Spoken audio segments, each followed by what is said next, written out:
Every year we see many horses and riders killed or seriously injured on the roads just by people driving too close to them. Why does someone have to be so careful with horses? He was such a good and brave boy. In November he lost his life as a result of that collision. One simple bit of impatience or bad decision could mean the end of a life.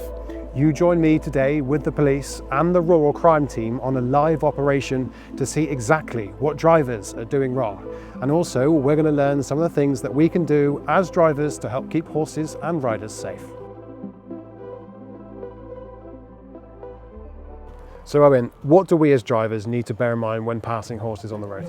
So the main thing is to give as much time and space for passing the horse as possible. You want to be passing at no more than 10 miles an hour and a minimum of 2 meters away from that horse. But if you can give them more space than that, the more space the better, because if that horse is to spook for whatever reason, then the further you are away from it, the less chance there is of the horse damaging your car. It's clear to see everyone is happy to see the horses. I like horses. They're incredibly well trained and loved by their riders. Oh yes. That's a big horse, isn't it? It is a big horse. That's a baby horse. Okay. He's like, no. No, he definitely wants something to eat. He's definitely a hungry horse. We are about to meet someone who has directly been affected by an accident where a close pass went wrong. We spoke to PC Amy Huxtable, seen here in the orange, to find out what happened to her horse Rocky. Yeah, so this is police horse Gordon. He's currently in training with us at Owen in Somerset. He is my allocated horse. I'm a mounted officer, like I say, with Avon in Somerset. Today we're here in Devon and Cornwall doing a road safety operation. We're aiming to conduct some plainclothes patrols. As you can see, I'm not in my usual uniform, in the hopes that anybody that passes us as if we were normal members of the public rather than police officers. And obviously the aim is that everybody passes us safely and in line with the highway code, that being less than 10 miles an hour and with at least 2 metres of distance. But anybody that passes us and doesn't give us that speed or distance will be stopped by our colleagues further down the road and dealt with accordingly, either through education or enforcement as appropriate. So we're working in conjunction with the Rural Affairs team, the road safety team, and also the British Horse Society are here as well to help with education. I ride outside of work as well, and regularly get people past me too closely and too quickly on my own horse. But also very personal to me, in 2022 my police horse was hit by a car. Okay, my name's PC Amy Huxtable. I'm a mounted officer here in Avon and Somerset Constabulary. So in July 2022 I was on patrol. I was directed to patrol an area of Bristol known as Lee Woods. So it was quite an unusual patrol in that we were going to carry out a plainclothes patrol because we were looking for somebody who didn't want to be found. So at the time I was allocated a new horse, police horse Rocky. I'd had him since April 2022 when he first came in. He was a very, very promising young police horse. He passed his trial with flying colours. In June 2022 I took him to Glastonbury Festival, which is unheard of for a horse not only so young in age, because he was only 5 years old, really a very promising young horse and very exciting. So we thought nothing of going out on patrol in plain clothes, and I was with my colleague PC Livingstone, who was riding police horse Platinum, and we rode from the place where we parked the lorry, patrolled Lee Woods to look for the person in question, and then we were on the way back along a road called Beggarbush Lane, which is in sort of South Bristol area, and we were riding two abreast, which we nearly always do as police horses, because it actually gives us a bigger profile. We're more likely to be seen by motorists coming from behind, and I was riding on the offside, so closer to the centre of the road. And as a remount rider, so I'm one of the officers on the section that produces the newer police horses, I'm used to always listening out for approaching traffic, because if I hear it coming too fast, I'll use my arm signals to ask it to slow down. But on this occasion, I did not hear anything coming. I didn't hear a vehicle coming, I didn't hear a revving engine. 2014 diesel Ford Focus, so I just do not understand why I didn't hear it coming. I can only describe one minute I was next to PC Livingstone talking to her, and then the next minute I was on the ground. It was bad. It was the one that it's the little things that get you. So it wasn't until probably 15 minutes after it happened, I can't remember if it was me or my colleague that noticed that his back shoes were gone. So the impact hit him so hard that he was blown out of his back shoes, which are nailed on to his feet.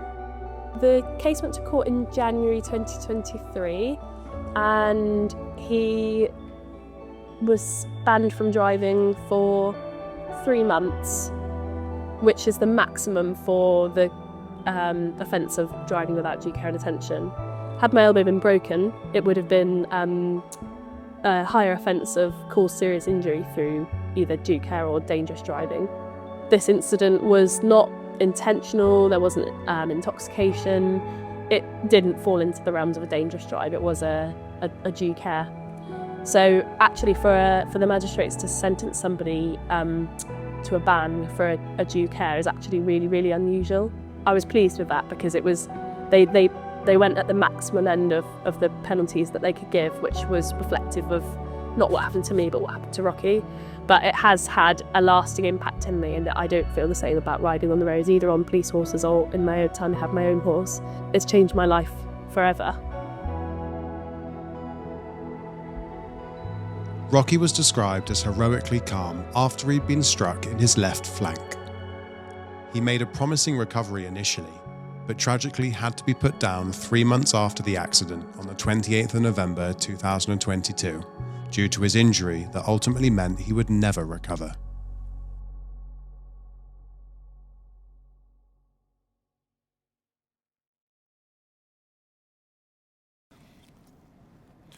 Yeah, okay, we've just dealt with somebody up in Warbath. We'll turn around, come back again. Where are they?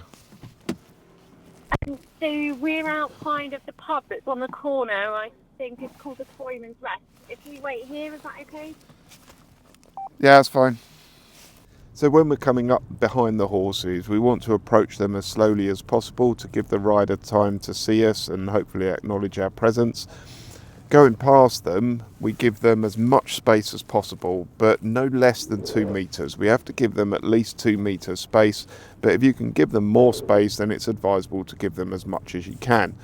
And then we don't want to be passing them at any more than 10 mile an hour. As slow as we can go, as wide as we can go is always the best action to take. But for me, I don't tend to go past the horse until I get an acknowledgement from the rider that it's time for me to go, because they know their horse, they know how their horse is going to react, and if they can just give you that little nod just to say, I know you're there, now's the time to go, or they might say, just hold on a minute and I will pull over to the left to allow you to pass, because they want you to pass as safely as possible as well. So it's in their interest to make sure that where you pass them is the safest place that it can be. And she had her phone in her right hand in the steering wheel, so it appeared to be texting or something. Whenever we do close pass, we always get mobile phone offences, whether it's with the cyclists or the horses, because you've just got such a good vantage point looking into the vehicles.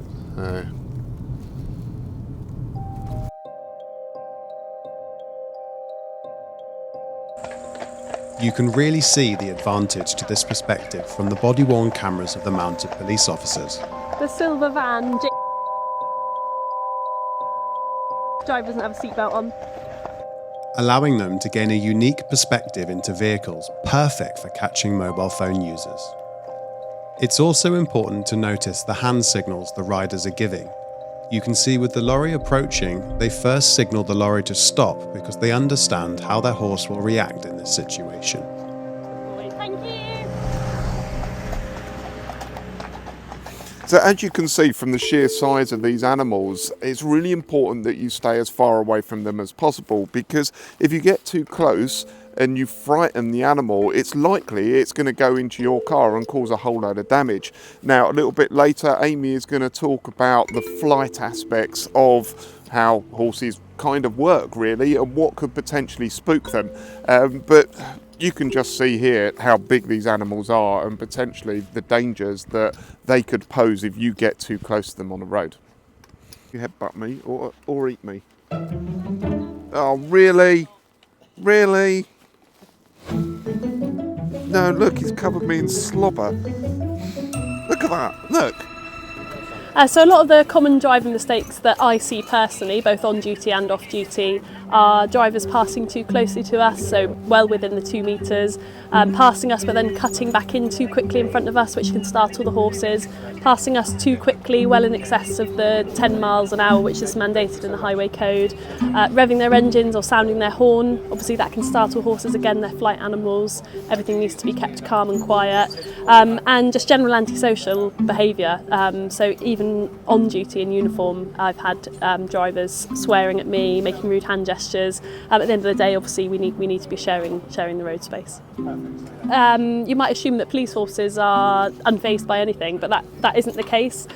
So actually, here we've got 2 police horses that are quite close to the beginning of their journey as into their careers. We've only had Gordon since August, so he's very much still learning. He is good in traffic, but several horses aren't. So we choose horses as police horses that are good in traffic. However, several horses that you might come across when you're driving on the roads won't be used to traffic, or they've had a bad experience with a particular type of vehicle, such as vans or tractors, which will mean that they hold on to that. Horses remember. If they've had a bad experience, they find it really hard to let go of, which is why that time and distance is so important, because if that horse reacts and goes sideways quickly, you need to make sure you're well out of the way in your car. It's the quickest way to dry it. I'm going to take off in a minute.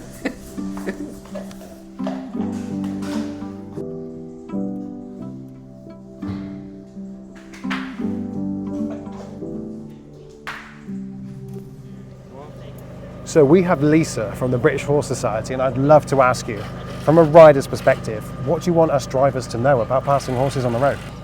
The external factors that you're in your sealed car with your radio on, your music up, you might be talking to your friends. You won't be able to see or hear the fact that over the hedge to the left of my horse is a herd of cows coming hurtling down the field, and I know that it's going to affect what my horse is doing. With the best will in the world, I want to stay out of your way, but I also know that that's going to impact them. So if I'm then telling you to slow down or to stop, or that I inadvertently move over before you reach me, is normally because there's an external factor that you maybe can't hear or see. So a few years ago, driving past a horse used to be limited at 15 miles an hour, and of course now it's 10. So you want us to just drive past really carefully, just be courteous to the fact that horses do spook. Yeah. I grew up riding, I know that they are so easily spooked. Yeah. It could be a pigeon, it could be a pheasant coming out of the hedge. Yeah. So I suppose all in all, it's just drive past really slowly, attentively, turn your music down if you can, and if you do have a loud car, like a lot of us do, maybe dip the clutch, try and avoid it popping and banging, making too much noise. Yeah, and I'm gonna, my personal bugbear is if you're on a slight slope or in a gravelly area, when you go to pull away after you've stopped for the horse, and we're really grateful for that. But it's not a time to wheel spin. Well, as you say, slowing down when you go towards a horse, but also when you go away from them, just be attentive at both sides. So when I spoke to Lisa earlier from BHS, she mentioned that it's not as simple as just approaching a horse with care, but also how you pull away. And she says something that happens quite a lot is when they do pull away and accelerate fast, it lifts up the gravel, and that again can spook the horse. Yeah, so exactly that. You want to be approaching the horse nice and slowly, but then once you're past the horse, just really, give it as much time as possible before you slowly accelerate away. Don't go past the horse and then instantly accelerate away, because that in itself is likely to spook the horse. Now also, I would like to ask, do horse riders need to make sure that they have high vis, make sure that they're visible on the road, or is that down to the driver to make sure that they see them? The more visible people are when they're using the roads, the better. And that's not just horse riders, it's pedestrians, it's cyclists, it's anyone that's on the road network, because you want to be seen. It's no good arguing about it afterwards as to whose fault it was that somebody's been run over or somebody's been hit by a car. You want to stop that happening in the first place. And if you can be seen, there is far less chance of you being hit by the car, because the driver's going to see you nice and early, and everyone goes home happy. Well, ultimately, whether you're a cyclist, whether you're a dog walker or horse rider or a runner, be safe, be seen. Exactly that. Be safe, be seen. When it comes to passing a horse, speed is everything. Even a few extra miles an hour can spook a horse and cause a serious incident.